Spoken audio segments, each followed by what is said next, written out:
তো guys, welcome to my channel. তো আমি অনেক দিন ধরেই ভাবছিলাম যে একটা ব্লগ বানাবো, কিন্তু কী নিয়ে বানাবো আমি ভেবে পাচ্ছিলাম না।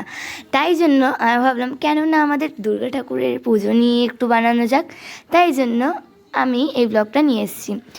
তো এই ব্লগটা ছিল আমাদের ঠাকুর আনতে যাওয়ার ব্লগ। আর দেখতেই পাচ্ছ আমরা এতটাই এক্সাইটেড ছিলাম, এই যে বাজিও ফাটাচ্ছিলাম, আমরা সারা রাস্তায় বাজি ফাটাতে ফাটাতে এসেছি। আর দেখতে পাচ্ছ কত ভিড়। আমরা যখন এসেছি না তখন বাজে 11:30।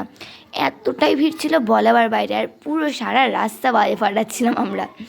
আর অনেকেই ছিল, আর এত এনজয় করেছি বলাবার বাইরে। এবার থেকে রোজ একটা করে ব্লগ আসবে, ডেলি ব্লগ আমি আনছি এবার থেকে। আর দেখতে পাচ্ছ কত ভিড়। আর এই যে আমাদের ঠাকুর, এত মিষ্টি লাগছিল, খুব সুন্দর লাগছিল আমাদের ঠাকুরটাকে। আমার তো হেভি লাগছিল, তোমাদের কেমন লাগছিল খুব কমেন্ট করে জানিও। সবাই কমেন্ট করো কেমন লাগছে ঠাকুরটাকে দেখতে। আর ঠাকুরটার মুখটা এত সুন্দর দেখতে না, দেখাচ্ছি। এই যে এবার দেখো, ঠাকুরটার মুখটা খুব সুন্দর। মুখটা এতটাই সুন্দর, আমার তো খুবই ভালো লাগছিল। তো আজকের ব্লগটা আমি আনলাম, আর এতটাই এনজয় করছিলাম, তোমরা দেখতেই পাচ্ছ। তো আজকে এইটুকুনি, চল বাই।